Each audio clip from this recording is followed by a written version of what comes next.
Vamos abrir, irmãos, no livro de Apocalipse, no capítulo 2.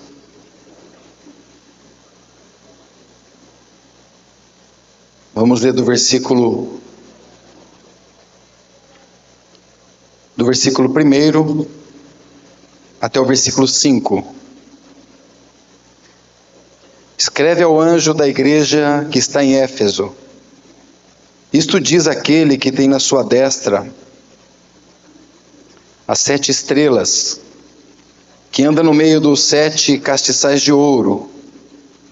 Eu sei as tuas obras, o teu trabalho, a tua perseverança, a tua paciência, e que não podes sofrer os maus.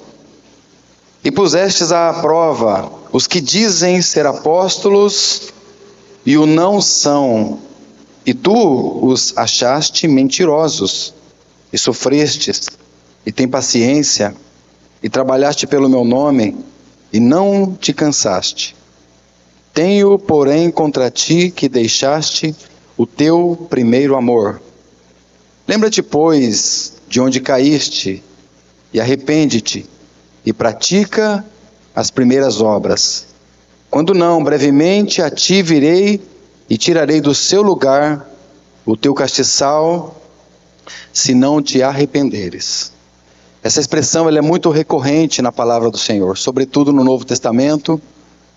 Ela tem algumas variações, metanoia, metanoio, algumas outras expressões que falam a respeito da grande necessidade de termos uma mente não convencida, mas uma mente convertida. E isso faz toda a diferença, porque o convencimento, ele está mais relacionado com a nossa alma. Mas a conversão está relacionada com o nosso espírito. Andávamos segundo o curso deste mundo, mas Deus. Glórias ao Senhor pelos mas que tem na palavra de Deus. Sendo rico em misericórdia, pelo seu muito amor com que nos amou. Estando nós mortos nos nossos delitos, nos nossos pecados, nos deu vida. E ali então o Senhor começou uma boa obra. É o que a palavra de Deus chama. A salvação é uma boa obra. E Ele, diz a palavra do Senhor, Ele é fiel para completá-la. Agora nós precisamos de arrependimento, constante arrependimento. E é isso que Ele está dizendo aqui para essa igreja. Arrepende-te, lembra-te de onde caístes. Quando o precursor do Senhor, João Batista, ele está aqui então no seu ministério terreno. Ele vê o Senhor Jesus, ele diz: eis o Cordeiro de Deus que tira o pecado do mundo. Mas ele havia dito: arrependei-vos, porque é chegado o reino dos céus. Arrependimento, porque Cristo é chegado. Quando o Senhor então inicia o seu ministério, então nós vemos a partir do capítulo 4, quando ele foi levado pelo Espírito para ser tentado no deserto. Mas ele disse: arrepende-te, porque é chegado o reino dos céus. Então nós vemos que o arrependimento é uma condição normal da igreja. Das 7 cartas, 5 delas têm essa expressão, exatamente a mesma expressão para todas. Não quer dizer que Esmirna não tivesse ensino. Para Esmirna a palavra foi: guarda-te, cuidado de ti mesmo, porque o diabo ele está querendo tentar e provar você e levar você para a prisão. Para Filadélfia, também não há essa expressão objetivamente, mas tem lá: guarda o que tens, para que ninguém roube a tua coroa. Então nós percebemos com isso a nossa constante necessidade de vigilância, de cuidado, porque o inimigo anda ao redor buscando quem possa tragar. E a grande necessidade de arrependimento. Porque é na luz do Senhor que nós vemos a luz. E quanto mais o dia se inicia, mais a clareza, a sujidade das coisas aparecem.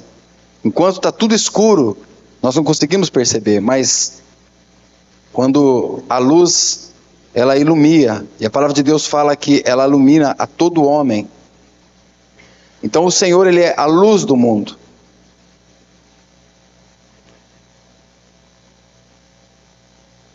Irmãos, nós precisamos, como nós ouvimos agora na primeira sessão, desse espírito de aproximação do nosso Deus. Porque o pecado de Adão, quantas vezes é o nosso próprio pecado? De soberba, de achar que pode andar com as suas próprias pernas. Mas quando nós nos aproximamos da luz, então nós podemos ver quem nós somos. E dessa maneira ver cada vez mais e mais a nossa profunda dependência uns dos outros. Nossa profunda dependência do Senhor, da sua vara, do seu cajado. Então ele disse, lembra-te, houve um lugar que nós caímos. Houve uma situação onde houve uma queda. Por menor que possa ser, irmãos. Se nós pegarmos mesmo os pecados de Davi e o pecado de Saul, muito provavelmente nós vamos achar um pouco estranho, porque o peso do pecado de Davi foi profundo. Mas a diferença na vida de Davi é o Salmo 51. Ele disse, pequei contra os céus, pequei contra Deus. Não, Davi, você não pecou contra Deus, você pecou contra Urias, você pecou contra Betseba, você que pecou contra Israel. O nosso pecado é diante de Deus, irmãos. É diante do Senhor. Tem todas essas implicações envolvidas em todas as situações de pecado. Mas o nosso pecado é contra Deus, é contra o Senhor. Vós sois nação santa. E a gente costuma pegar esse texto e falar, o Brasil é uma nação santa. Ou é Israel que é uma nação santa. Irmãos, não há outra nação santa nesse mundo, exceto a igreja de Deus, coluna baluarte da verdade. Povo de propriedade exclusiva de Deus, com uma finalidade, a fim de proclamar as virtudes daquele que nos tirou das trevas para a sua maravilhosa luz. Essa é a nação santa. Não é o Brasil que é uma nação santa. Quando nós pensarmos que o Brasil é uma nação santa, a gente precisa de arrependimento, irmãos. Vai agora lá em Sapucaí, pega agora um ônibus, um avião, e vai até Sapucaí e volte aqui falando, irmãos, o Brasil é uma nação santa. Nas escolas de samba que estão em todos esses movimentos aí deste mundo. Abra o G1, abra os portais de notícia e me diga que o Brasil é uma nação santa, que os Estados Unidos é uma nação santa. Eu não falo isso para a nossa soberba, eu falo isso para o nosso arrependimento. Eu falo isso para nós colocarmos a boca no pó e compreendermos de onde foi que Deus nos tirou e para onde o Senhor tem nos levado. Então, como nós precisamos nos lembrar de onde nós caímos, nos arrepender e voltar às primeiras obras, voltar ao melhor amor, ao primeiro amor. Qual era o problema de Marta? Era o trabalho? Era o serviço? Irmãos, não era. O problema de Marta chama-se inversão de valores. Quando era para ela estar aos pés do Senhor, porque Jesus estava ali falando, ela estava trabalhando. O problema não é o trabalho. E o Senhor diz aqui para nós, acabamos de ler, eu sei as tuas obras. Eu sei. E eu considero tudo isso. O problema de Marta é o nosso problema. Então o Senhor diz para ela assim, você, Marta, você anda perturbada. O grande problema emocional que tem envolvido os nossos dias de hoje chama-se mente acelerada. Transtorno de déficit de atenção e hiperatividade. É claro que alguns têm isso de maneira patológica. E claro que isso é tratado, graças ao Senhor por isso. Mas hoje nós estamos sendo estimulados a inverter os valores. Ao momento em que Deus está falando, nós estamos agitados. Marta estava distraída. Essa é a diferença de Maria, que estava atraída aos pés do Senhor. O Senhor estava ali, irmãos. O Senhor estava ali falando, a sua pessoa, a sua presença estava ali falando. Ou será que nós achamos que o natural é maior do que o espiritual? Porque o espiritual está aqui também. O espiritual é maior que o natural. Porque para nós, a gente pode falar assim, olha, eu estou vendo. Tem lá na mão dele um objeto. Mas isso aqui é muito menor do que o espiritual. A presença de Deus está aqui. Como disse um pregador, eu tenho duas notícias para você, uma boa e uma ruim. A boa, Deus está aqui. Aí ele disse assim, a ruim, Deus está aqui. Depende de que lado você está. Então precisamos assentar aos pés do Senhor. Precisamos nos prostrar a Ele, ouvir as suas palavras, compreender as altas letras das Escrituras. Eu não sei quanto a vocês, meus irmãos, é porque hoje nós somos estimulados a esses shorts, reels, vídeos de 1 minuto. Então a ciência já diz, os estudos, que isso causa uma substância no nosso corpo chamada dopamina. Nunca essa substância foi tão estudada. Então a cada 30 segundos ou 1 minuto de vídeo, você tem uma descarga de dopamina, porque aquilo te dá um prazer. Então você vê outro vídeo, aquilo te dá mais uma descarga de prazer. Agora você tem que esperar um irmão aqui, 40 minutos, 1 hora, 1h30, concluir uma palavra. Então nós estamos agitados. Então nós não estamos discernindo o que está sendo jogado, não lá fora, dentro da nossa própria casa. Nós não estamos sabendo usar isso, nós estamos sendo usados por isso. Sendo objetos de consumos, objetos de comércio. A palavra do Senhor disse isso. Porque farão comércio de vós. A roupa que nós vestimos são eles que definem. O corte do cabelo são eles que definem. A marca são eles que definem. Então nós estamos sendo influenciados e sendo usados. Nós não estamos usando, nós estamos sendo usados. Então tudo que nós precisamos é de arrependimento, é discernir, de voltar ao primeiro amor. É muito difícil quando nós pegamos o celular e o temos como a primeira coisa que nós acordamos, porque são muitas distrações. Aí nós entendemos porque Marta estava perturbada, eram muitas coisas. Eu faço uma defesa de Marta. O Senhor disse, eu conheço as tuas obras. Porque o Senhor não estava ali sozinho.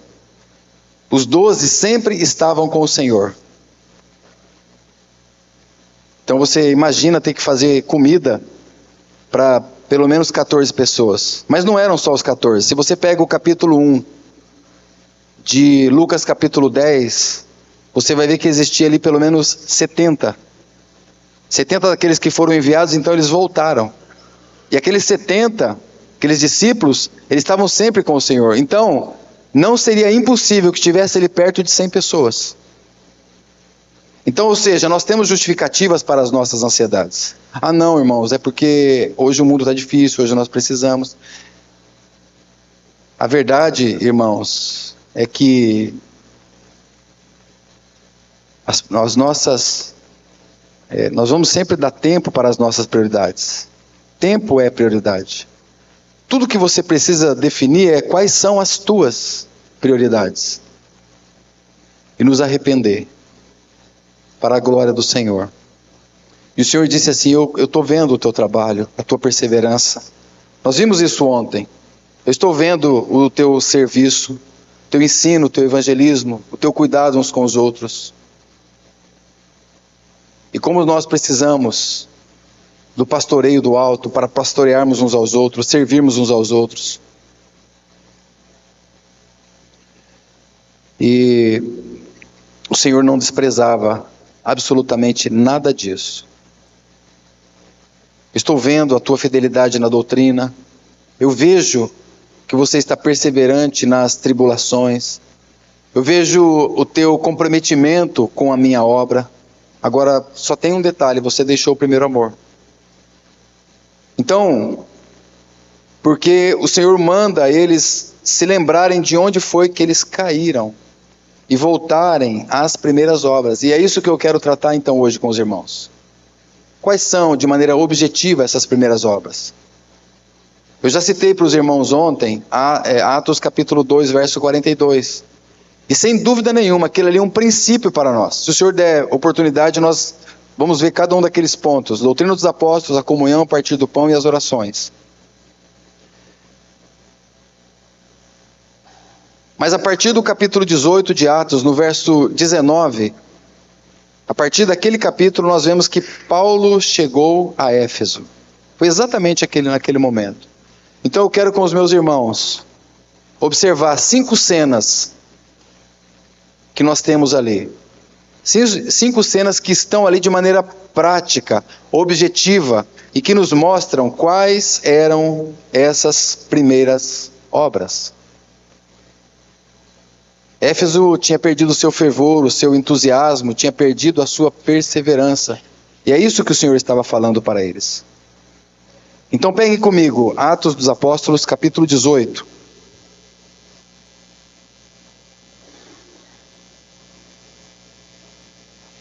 Capítulo 18, vamos ver aqui a partir do verso 19. Irmãos, nós sabemos que o livro de Atos, ele é um livro histórico. É o único livro histórico do Novo Testamento. Evidentemente, há muitos ensinos nessa maravilhosa obra. Essa obra escrita por Lucas. E Lucas era um médico. E um médico, ele precisa ser muito cuidadoso. Um médico, em especial aqueles que trabalham com a anatomia, ele precisa ser muito detalhista nos detalhes. Esses médicos mesmo que trabalham com autópsia, e é isso que Lucas faz. Quando nós pegamos, por exemplo, o seu evangelho, quando nós pegamos, por exemplo, o próprio livro de Atos, nós vemos como esse irmão, como ele é tão cuidadoso com os detalhes. Evidentemente, nós não temos tudo de forma histórica que ocorreu ali. Porque a Escritura ela não caberia no mundo se tudo fosse relatado. Mas o que Lucas coloca são aqueles detalhes necessários e fundamentais. Por que eu digo isso? Porque muitas vezes nós queremos saber aquilo que a Bíblia não diz. E quando a Bíblia não fala, o cristão cala. Nós não precisamos ir além. Tudo aquilo que foi revelado em termos fundamentais, de doutrina, foi revelado na palavra de Deus, e não há dúvida nenhuma a respeito do partir do pão, da mesa do Senhor, da ceia do Senhor, a respeito das orações. Nós ouvimos agora há pouco pelo nosso irmão Luiz. Eu creio que isso gravou o teu coração. Oração não é realização, oração é relacionamento.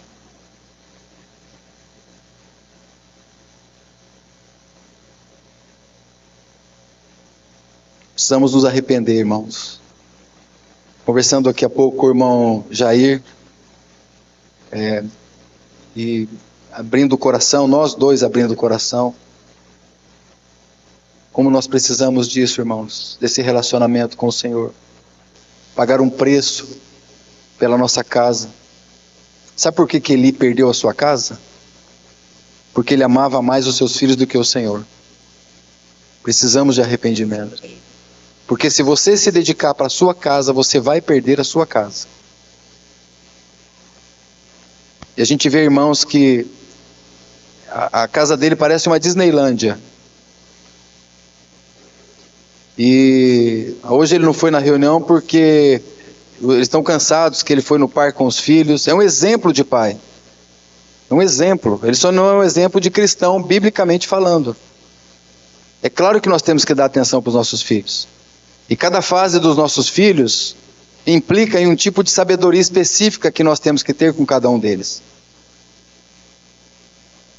Isso é tão sério, irmãos, que se você perguntar para o teu filho, se ele tiver ali 7, 8 anos de idade, quem sabe 10 anos.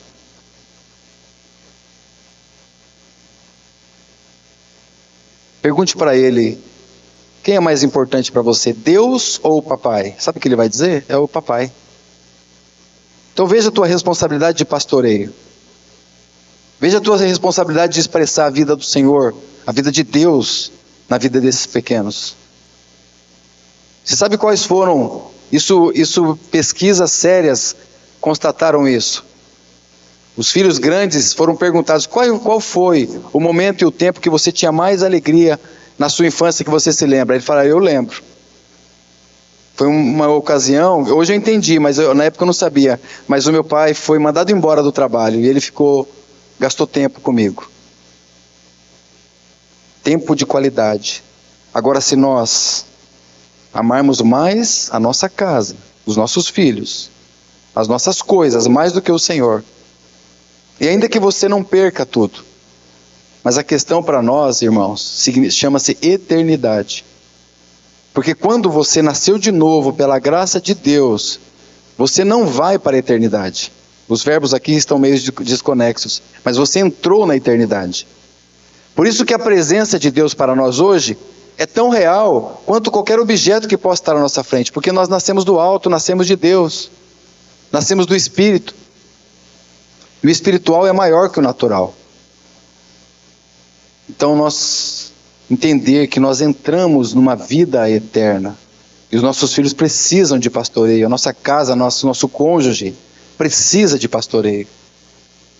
E nós precisamos cada vez mais do nosso supremo, do nosso grande pastor. Agora, quais são os pontos, irmãos, que Éfeso precisava se lembrar de onde foi que eles caíram? E aqui então nós temos a primeira cena. Versículo 19 diz que Paulo chegou a Éfeso.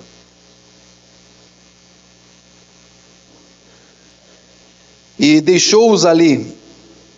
Mas ele, entrando na sinagoga, disputava com os judeus. Essa palavra que disputava, ela não é pelo menos para o nosso português, ela dá uma outra impressão. Essa palavra disputava aqui é a mesma que está no capítulo 18, um capítulo antes, versículo 4. E todos os sábados disputava na sinagoga e convencia a judeus. A palavra aqui é que ele pregava. A palavra aqui é que Paulo fazia um discurso. Ou seja, ele chegou a Éfeso, deixou-os ali, entrando na sinagoga, ele discursava. Ele debatia, ele ponderava. E a pregação de Paulo, aliás, se você pegar todas as pregações, são aproximadamente 20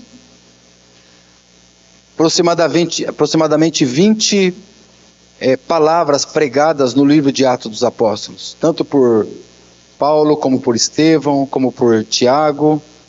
Se você pegar todas as pregações, você vai ver algo em comum entre elas. E a pregação de Paulo, a pregação de Pedro, ela tinha algumas características. Uma delas é que era uma pregação cristocêntrica. E foi isso que ele fez em Éfeso. Sempre Cristo estava na mensagem. Ele podia falar, e ele falava somente do Antigo Testamento, da Torá. Cristo estava presente. Nós podemos falar, irmãos, de qualquer livro da palavra de Deus, qualquer livro do cânon da palavra de Deus, dos 66 livros, dessa obra maravilhosa, composta por 1189 capítulos. Sabe qual a maior riqueza? Agora esse mês agora começa a declaração do imposto de renda.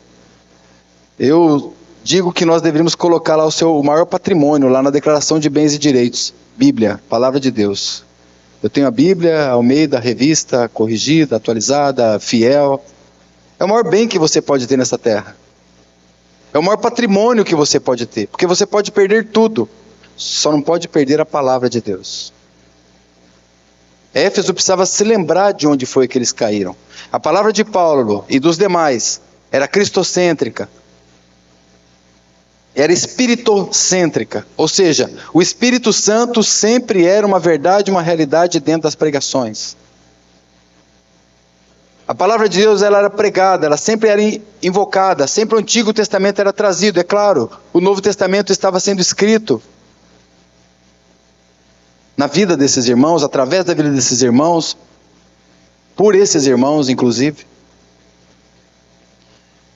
E essas pregações elas tinham vida. Então Paulo chegou a Éfeso e pregava a palavra do Senhor, e pregava ali para os judeus, e rogando-lhes, né? O verso 20 diz que eles Essa expressão rogando-lhe, ela pode ser traduzida por convite. Paulo, você pode ficar conosco mais um pouco? Essa é a expressão.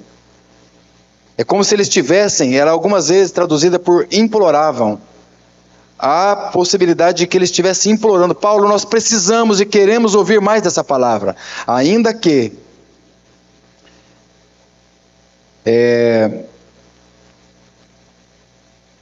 Paulo não conveio com isso. E ainda que muitos dos judeus também não concordavam com isso. Muitos judeus desprezavam isso. Até hoje, irmãos, o povo judeu virou as costas para Cristo.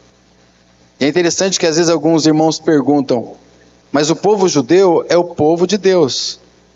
Então é o povo que já é salvo só pelo fato de ser judeu. Ou seja, o sangue do santo judeu que viveu nesse mundo não teve nenhum valor. Irmãos, ninguém pode ir ao Pai se não for por Cristo. Ele é o único caminho, a verdade e a vida.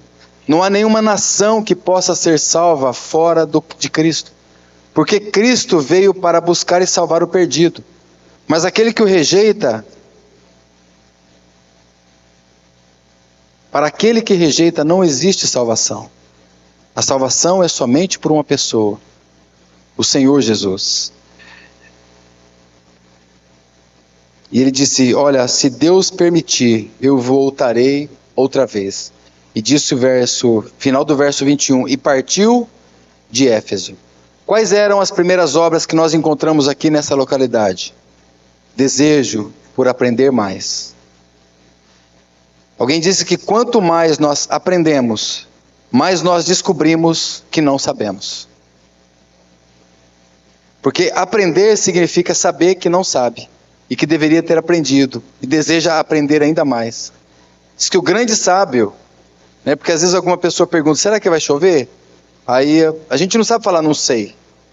Ninguém fala não sei. Mas a gente precisa aprender a falar eu não sei. E eles desejavam aprender mais. Eles precisavam voltar às Escrituras. Entende, irmãos? Qual era aqui a questão do voltar às primeiras obras? Fome pela palavra de Deus, fome pela palavra inspirada, desejo de retorno às Escrituras. A segunda cena está aqui no capítulo 19. Capítulo 19, então, Paulo retorna para Éfeso. Nós podemos ler, eu não vou ler toda a sessão, a partir do capítulo 1 até o versículo 10, a partir do versículo 1 até o versículo 10, Paulo está aqui então na sua terceira viagem missionária. E ele permanece ali num total de 3 anos. Vamos ler dois versículos, vamos ler 3 versículos, 8, 9 e o 10. Entrando na sinagoga, falou ousadamente por espaço de 3 meses. Lembre-se, é a terceira viagem missionária de Paulo. Ele voltou agora de novo para Éfeso. E ele falava ousadamente por espaço de 3 meses, disputando, persuadindo-os acerca do reino de Deus. Mas alguns deles se endureceram, não obedeceram, falavam mal do caminho perante a multidão. E retirou-se deles e separou os discípulos, disputando todos os dias na escola de um certo tirano.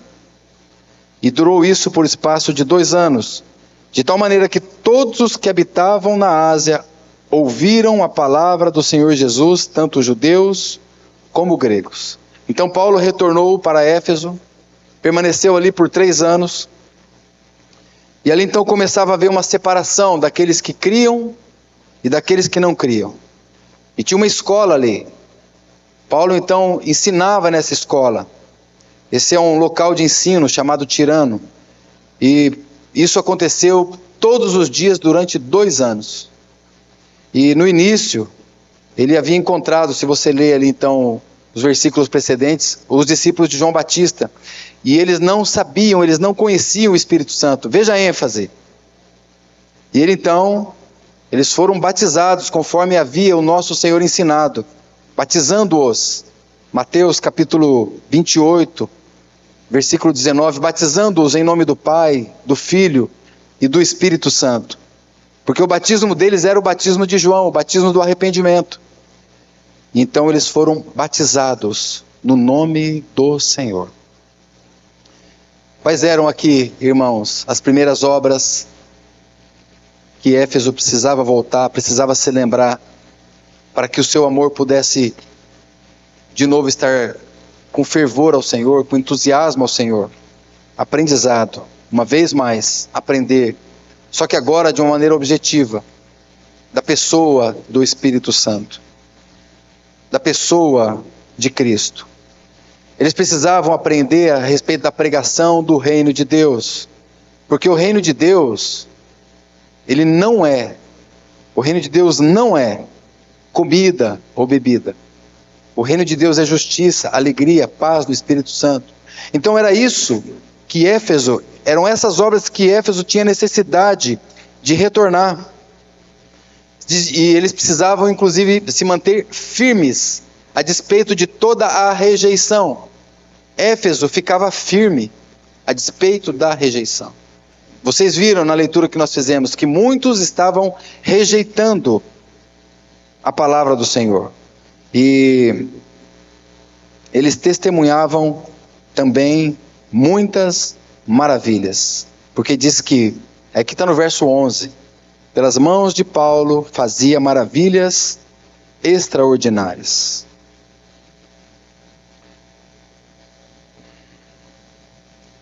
Quero colocar um ponto aqui para os irmãos, assim, eu faço isso com muito cuidado e muita reverência, mas eu tenho certeza que os irmãos vão me entender. O Senhor Jesus, Ele cura até hoje. Os irmãos creem nisso? Os irmãos creem que o Senhor é poderoso para tirar qualquer enfermo de qualquer tipo de leito, qualquer tipo de diagnóstico? Os irmãos creem que Jesus é poderoso? O Senhor é poderoso, irmãos. Ele faz isso mesmo. Mas nós temos que admitir algo. Nós precisamos admitir algo, que algumas vezes Ele não cura. E algumas vezes Ele recolhe aquele que, se é dele, recolhe para Ele. Isso não é verdade, irmãos? Às vezes nós oramos, intercedemos por irmãos que estão padecendo nos seus corpos físicos, e fazemos isso e devemos fazer isso, mas às vezes o Senhor não cura. Porque isso aqui não é algo recorrente nas Escrituras. O que nós temos visto no sistema religioso não é algo recorrente. Irmãos, mas quando, alguém pode dizer, mas irmão, quando nós lemos na palavra, nós vemos que até a sombra dos apóstolos curava. Outro dia um irmão orou, Senhor, dá-nos um lenço como o lenço de Paulo, para passar nas pessoas, curar as pessoas. Tem um apóstolo aí na televisão que ele faz isso. Mas olha, essas curas, nós precisamos entender algo aqui. O livro de Atos, ele não é um livro doutrinário, ele é um livro histórico. Eu já disse isso para os irmãos. Tem princípios maravilhosos aqui. No entanto, irmãos e irmãs, quando nós avançamos na palavra do Senhor, nos escritos da palavra do Senhor, nós não encontramos mais isso. Quando nós encontramos a respeito, por exemplo, de cura, nas epístolas, nós encontramos somente no livro de Tiago, no capítulo 5. Mas se os irmãos observarem a palavra que está ali, algo muito específico, porque ali não está falando de alguém que é cristão, que é crente. E muitas vezes o Senhor vai preferir curar alguém que não crê, para revelar a sua glória, revelar a sua pessoa, do que muitas vezes deixar de recolher um irmão e levar para a sua glória, para si. A cura aqui, irmãos, é semelhante, vou usar aqui uma expressão de um servo de Deus do passado, ele usou essa ilustração. Ele disse, a cura aqui no livro de Atos é semelhante aos sinos da igreja. Quando todo mundo entra, ele pode parar de bater. Então, nós entramos para a glória de Deus, nós entramos no reino de Deus, nós estamos no Senhor. Agora, lembre-se que o Senhor nos curou de uma doença que não nos permitiria ir para a eternidade. Lembra que o Senhor nos curou e perdoou-nos de uma dívida eterna. Há algo maior do que isso? Há algo maior do que um paralítico andar? Claro que há. Algo maior do que um cego voltar a ver, do que alguém ser curado de câncer? Ah, irmãos, alguém crer no nome do Senhor Jesus. Isso é muito maior. E nós já vimos em testemunhos de irmãos, eu não quero me delongar muito nesse ponto, que ainda faltam 3 pontos. Mas testemunhos de irmãos no leito de morte. Por exemplo, o irmão Martin Lloyd Jones, ele estava enfermo com câncer no final da sua vida, perto ali dos anos 80. E os irmãos orando por ele, intercedendo por ele, clamando pela vida dele. E claro, o irmão é precioso, o irmão tinha carga de Deus, o irmão tem conhecimento, luz da palavra. Aí chegou um momento, ele disse assim: irmãos, não me detenham mais. E os irmãos então pararam de orar e o Senhor recolheu o irmão Martin Lloyd Jones. Porque quando a nossa mente, o nosso coração, como o coração de Maria, estava em Cristo, essa será a nossa oração. Alguém disse que essa é a maior expressão de coragem de um cristão: não temer a morte. Então aqui, irmãos, havia sim curas, havia esses sinais, mas era necessário que isso houvesse, para o testemunho do Senhor Jesus. Semelhantemente ao dom de línguas, quando os irmãos observam a palavra do Senhor, você vai ver a menção de dons de línguas em 1 Coríntios no capítulo 12. Depois você não vê mais ensino a respeito disso. Por quê? Isso precisa nos falar algo. Porque o silêncio da palavra de Deus também nos comunica algo. E nós precisamos nos debruçar na palavra de Deus. Precisamos nos arrepender das nossas prioridades. Vamos avançar, irmãos. Além aqui, um outro ponto que está aqui, o evangelismo eficaz. Eu não mencionei isso para os irmãos. Ou seja, toda a província da Ásia Menor, incluindo Colossos, Laodiceia, Esmirna, foram alcançadas essas realidades aqui por esse testemunho. Por essa vida vigorosa de um evangelismo eficaz, da pregação da palavra de Deus. A terceira cena que eu quero mostrar para os irmãos, aqui mesmo, no capítulo 19, verso 17. Do 17 até o 20. Aqui, irmãos, o nome do Senhor Jesus, ele foi engrandecido, como ele é em todo o livro de Atos. Alguém disse que esse livro, essa obra, esse material histórico deveria se chamar Os Atos de Jesus Cristo, e não Os Atos dos Apóstolos. Faz sentido? Muitos estudiosos defendem que deveria se chamar Os Atos do Espírito Santo. Por quê? Porque os apóstolos ali, na verdade, os apóstolos ali, eles, de mais proeminência, é Pedro até a metade do livro e depois Paulo da metade em diante. Então, agora, Cristo, o Espírito Santo, ele é presente em todo o livro. Então o nome do Senhor Jesus é engrandecido. O arrependimento aqui é algo muito visto de maneira muito clara do versículo 17 ao versículo 20. Aqui houve abandono da idolatria, aqui houve confissão de pecados, aqui houve um impacto muito forte naquela sociedade. Veja comigo, versículo 17, isto se fez notório. Aqui ele está falando daqueles 7 filhos de Seva. Seva era um sacerdote judeu. Então eles tentaram invocar o nome do Senhor, mas eles não tinham autoridade para isso. Então veja, não havia fé nos filhos de Seva, não havia testemunho dos filhos de Seva. Esse é o contexto. Os filhos de Seva não tinham compromisso, mas eles invocavam o nome do Senhor de maneira aleatória. E o nome do Senhor não é brincadeira. Então, isto se fez notório, é isso que ele está dizendo. A todos os que habitavam em Éfeso, tanto judeus como gregos. Agora veja isso, olha essa expressão. E caiu temor sobre todos eles, e o nome do Senhor Jesus era engrandecido. Irmãos, toda a palavra de Deus está falando de uma pessoa. O primeiro versículo da Bíblia diz assim, que no princípio criou Deus os céus e a terra. E a palavra Deus ali é a palavra Elohim, que fala da pluralidade de Deus. Pai, Filho e Espírito Santo. Tanto que no capítulo 1, verso 26 de Gênesis, está dizendo assim: façamos o homem conforme a nossa imagem e a nossa semelhança. Pluralidade. Mas Cristo já estava antes. A primeira palavra, princípio.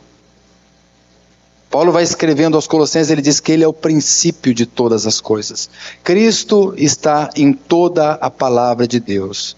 Por isso que todos aqueles do Antigo Testamento, em especial aqueles que estão descritos, não somente eles, em Hebreus, no capítulo 11, que são chamados os heróis da fé, todos eles foram salvos por causa do sangue do Messias que haveria de vir e iria derramar o seu sangue.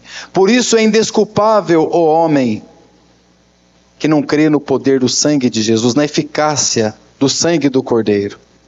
Porque não havia nenhuma outra nação nessa terra que pudesse, assim como essa que nós estamos lendo aqui, que não tivesse condições de discernir: este é o Messias, este é o Cristo. Mas ele nasceu 10 quilômetros ali de Jerusalém. Sabe quantos judeus foram adorá-lo? Vieram aqueles chamados magos, aqueles sábios do Oriente, para adorar a Jesus.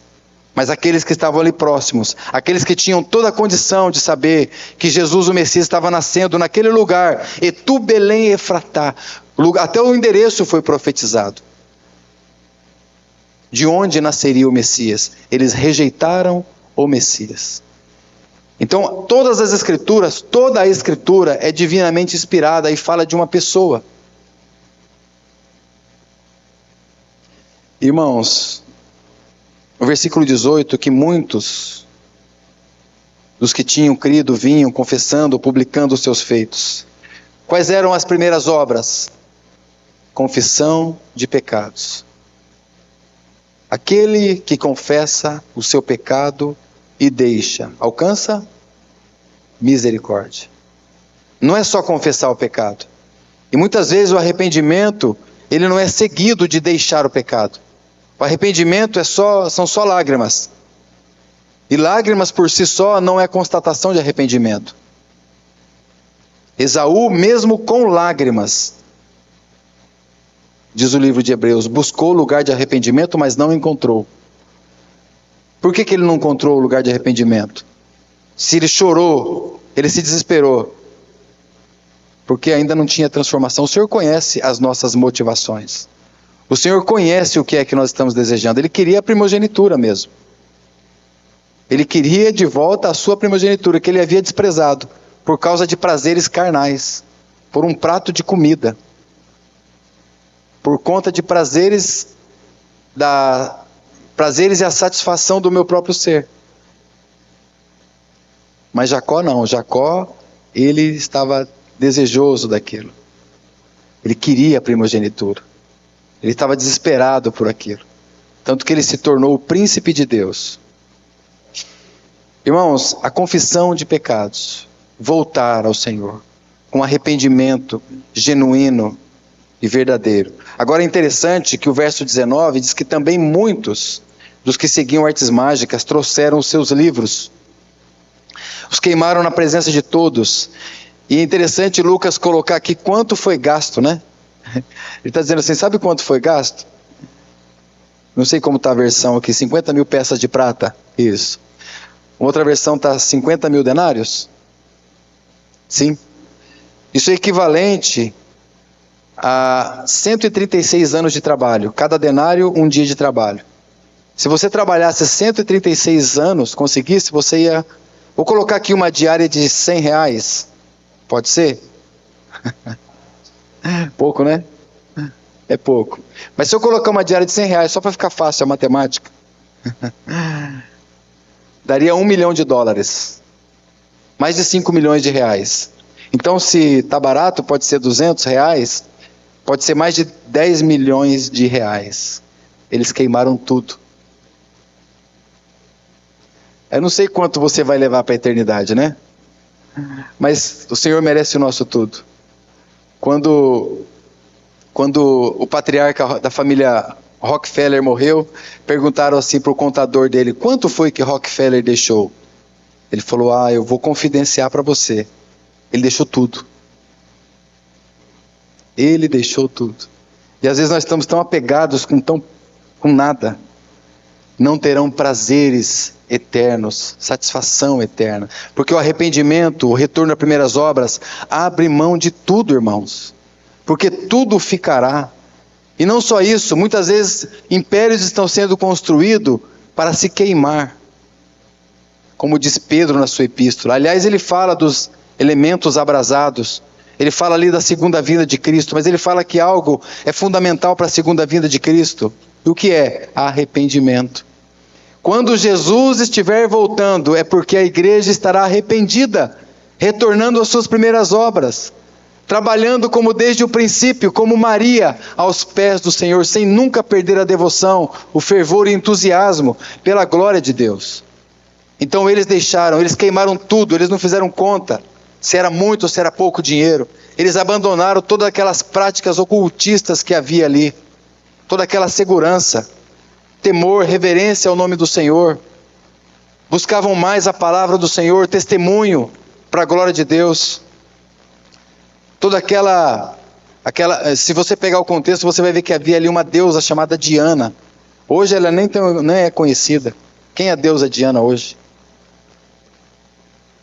O grande problema hoje não é a deusa Diana, são os ídolos modernos, que nós não queremos abrir mão deles. Quais são os ídolos modernos? Se você der um Google, você vai ver, pega aí no ChatGPT, ídolos modernos. Você vai ver, é tudo isso que você já pensou na sua mente. Em outras palavras, é tudo aquilo que rouba o seu tempo, a sua devoção, o seu coração, te rouba da presença do Senhor. Ídolos modernos. Meu irmão do passado, ele perguntou se você fosse acusado de ser cristão, haveria prova suficiente contra você?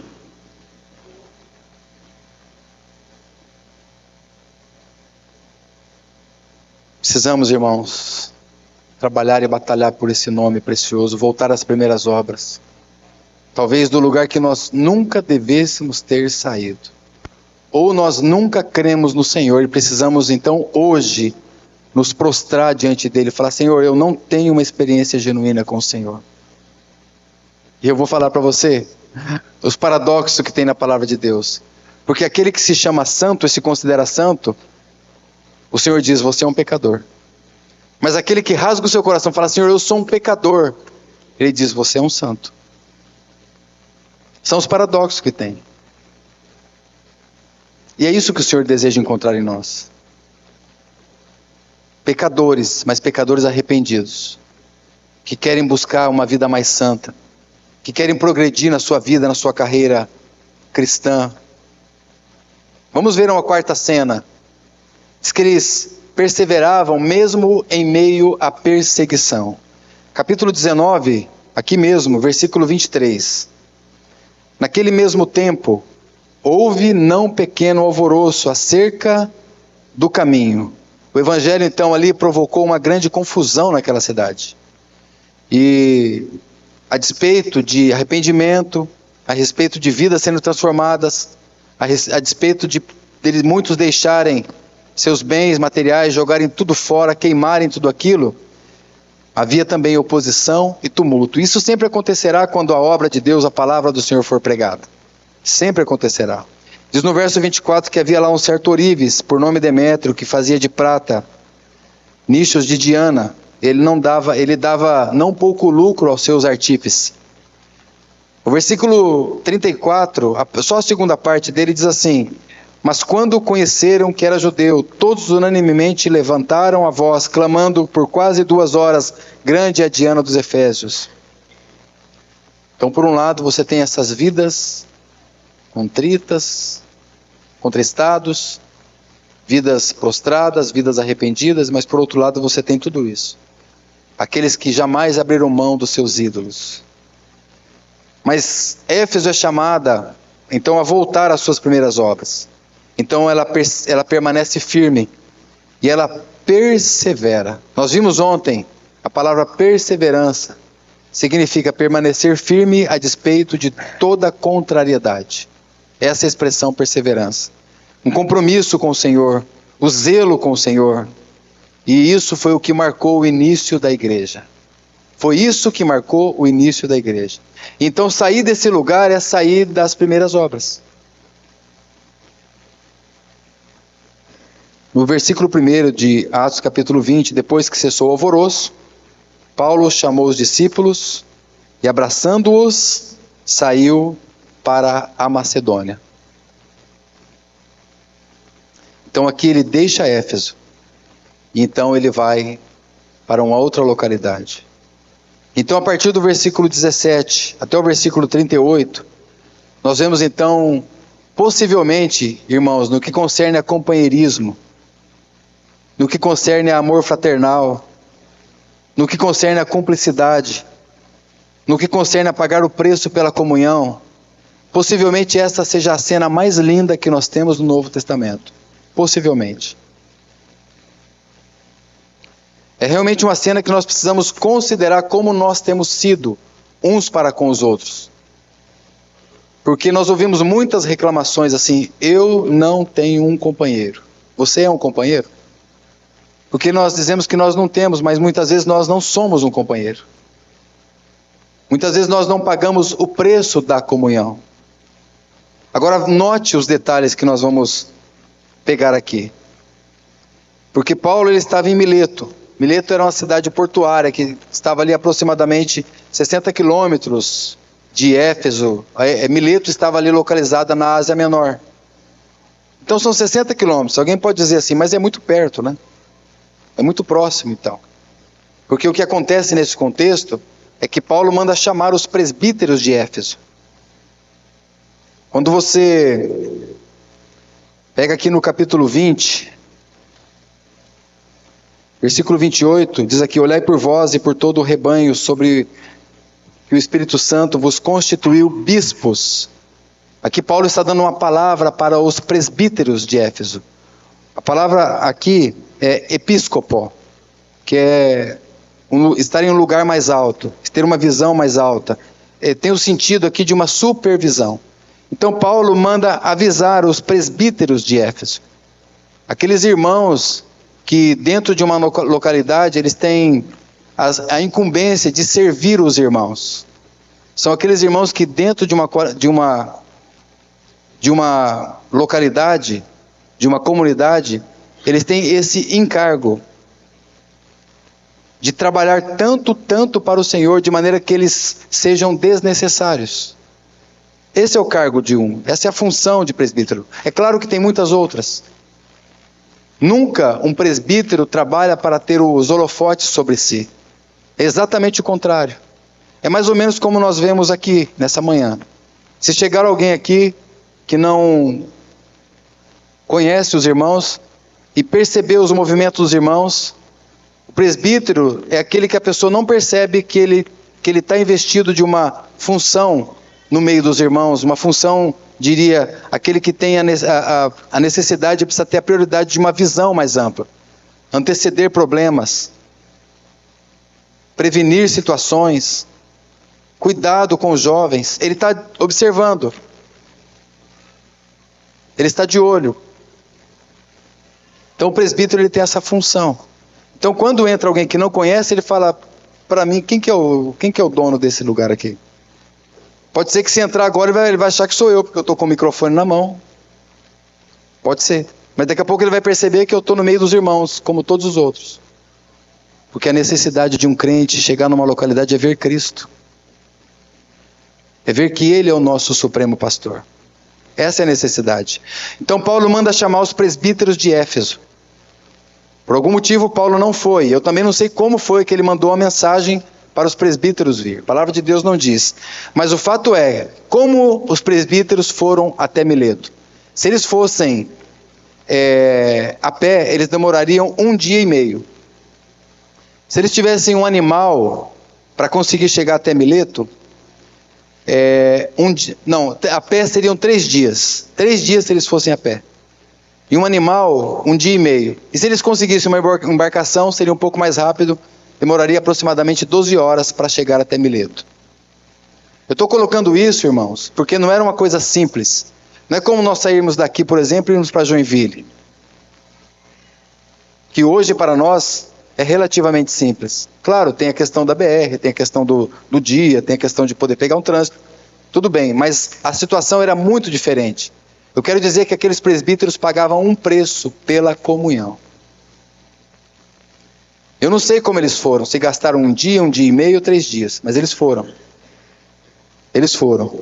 E a exortação que Paulo deu para aqueles presbíteros foi justamente isso que nós acabamos de ler aqui agora.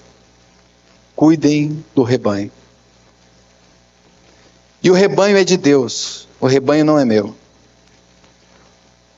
A gente ouve muitas vezes umas expressões, os irmãos me perdoem se eventualmente alguém aprendeu assim. Porque a gente não tem nenhum problema, irmão, se às vezes tem alguma expressão que está mal colocada, não tem problema.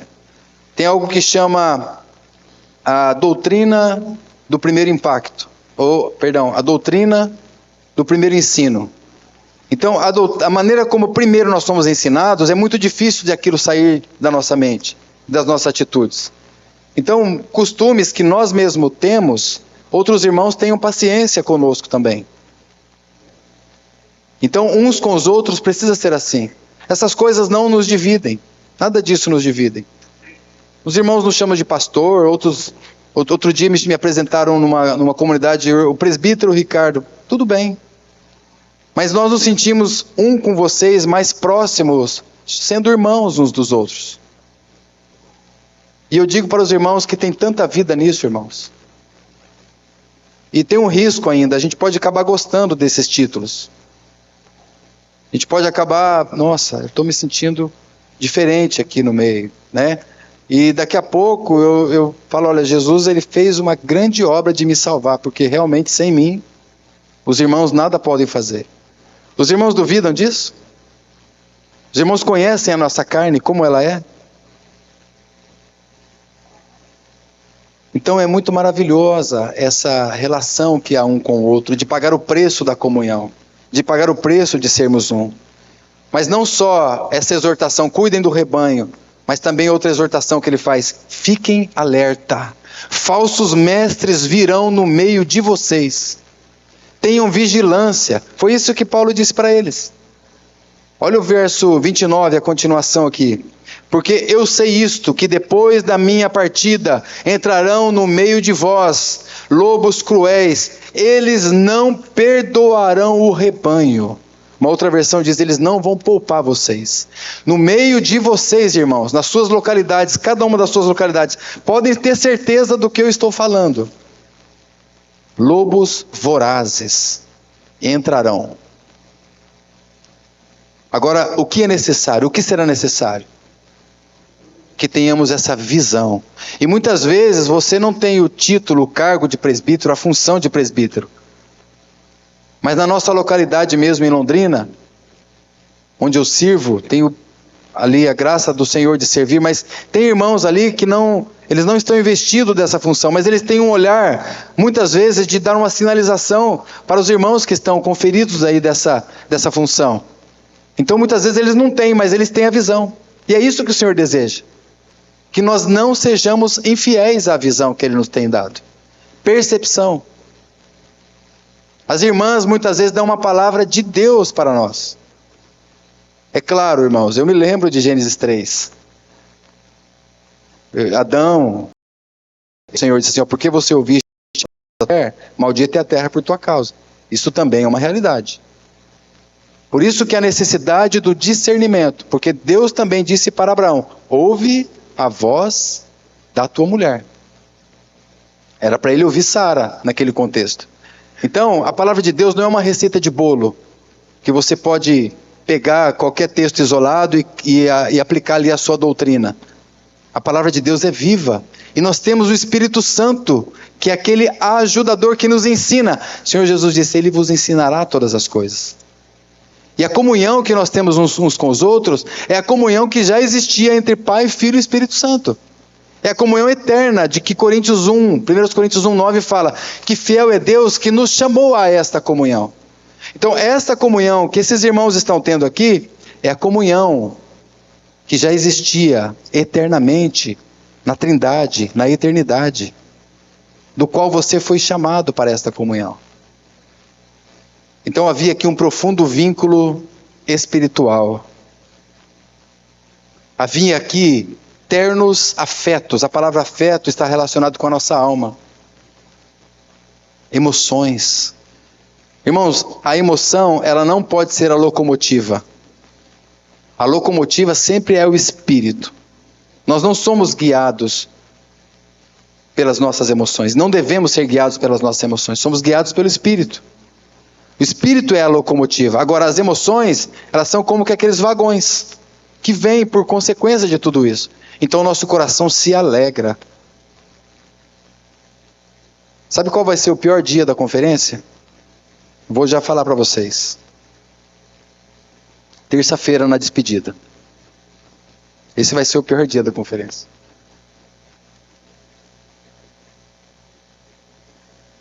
Possivelmente Paulo nunca mais tenha visto esses irmãos. É bem provável. Isso foi escrito no ano 57 da nossa era. Paulo escreve a carta a Éfeso, que apresenta Cristo como a igreja como o corpo de Cristo 5 anos depois. 5 anos depois desse episódio, Paulo então escreve aquela carta a Éfeso, mostrando que a igreja é o corpo de Cristo. Então, os momentos de despedida, eles são muito tristes. Alguns irmãos prometeram que vão nos visitar. Ainda acaba dando assim uma certa alegria, um certo conforto no nosso coração. E como vai ser bom o dia que a gente puder ter oportunidades novamente. Mas a gente não sabe, irmãos. Nós não sabemos. Mas nós precisamos pagar o preço dessa comunhão. Porque Cristo deu a sua vida por essa comunhão. Cristo deu a sua vida pela igreja. Sua vida pelo seu corpo. Então, quais são as primeiras obras aqui? Companheirismo. Volte às primeiras obras. Afeto. Lealdade uns para com os outros. Um cuidado mútuo. Um vínculo fraternal de amor uns pelos outros. Pagar o preço da comunhão sincera, da comunhão no Espírito. O que nos une é o Espírito. Não confunda comunhão com relacionamento social. Comunhão é algo que nasce do trono de Deus. Nos nasce no espaço gourmet do meu prédio, da minha casa. É ali que nasce relacionamento social. É uma bênção. O Senhor é claro, nós não podemos pegar todos os irmãos e levar para nossa casa, ou convidar todos os irmãos para ir para casa.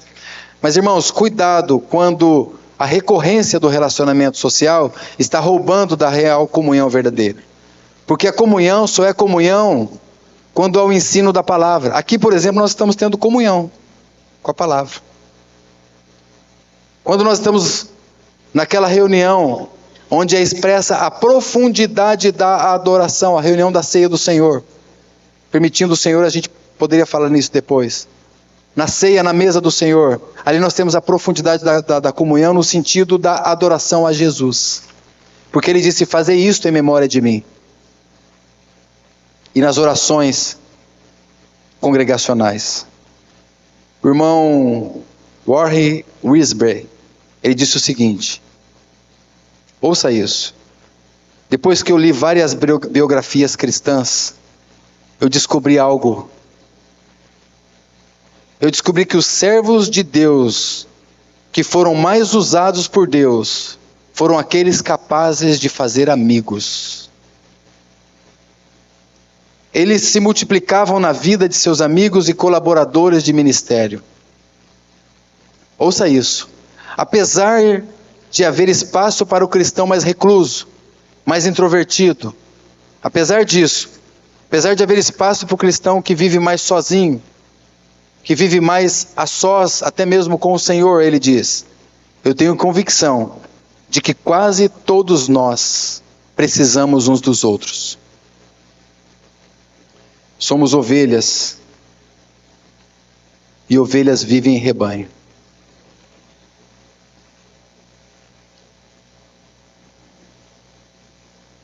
O apóstolo Paulo, em todos os seus escritos, todas as suas 13 epístolas, alguns creem que Paulo escreveu Hebreus, seriam 14. Ele faz menção ali de pelo menos, irmãos, pelo menos 30 companheiros, colaboradores. Mas pelo menos 30 são mencionados. Companheiro de ministério, Barnabé, Silas, Timóteo, Lucas. Outros que hospedaram Paulo, ajudaram Paulo na sua caminhada, Áquila, Priscila, Filemão, Gaio. Foi um amigo que hospedou Paulo também. Líderes, presbíteros de outras assembleias de igrejas que ele escreveu, outros cooperadores, Epafrodito, Epáfras, Tíquico, Demas, Onésimo, Crescente. Outros amigos e irmãos na fé, isso deve animar muito o nosso coração. Filemão, Evódia, Sintique, Maria, todos esses são mencionados por Paulo, seus companheiros de viagem, Sópatro, Aristarco, II, Gaio de Derbe, Trófimo, Tito, Justo, Erasto. Pessoas mencionadas em saudações. Um grupo coletivo, ele menciona aos que estão reunidos na Ásia, faz uma menção coletiva. Andrônico, Júnias, Apeles, Herodião, Narciso, Trifena, Trifosa, Pérside, Rufo. Tem muitos, Assíncrito, Flegonte, Hermes, Pátrobas, Hermas. Amigos de Paulo, Carpo, Zenas, Áquila, Priscila, Eubulo, Prudente, Lino, Cláudio, Alexandre, Demas, Mateus, Richard, Joaci, Borges, o Mateus, o Amauri, o Rafael, o Jair, a Radassa. Será, irmãos, que nós poderemos até o final contar uns com os outros, pagando o preço da comunhão, vivendo pela fé ao Senhor?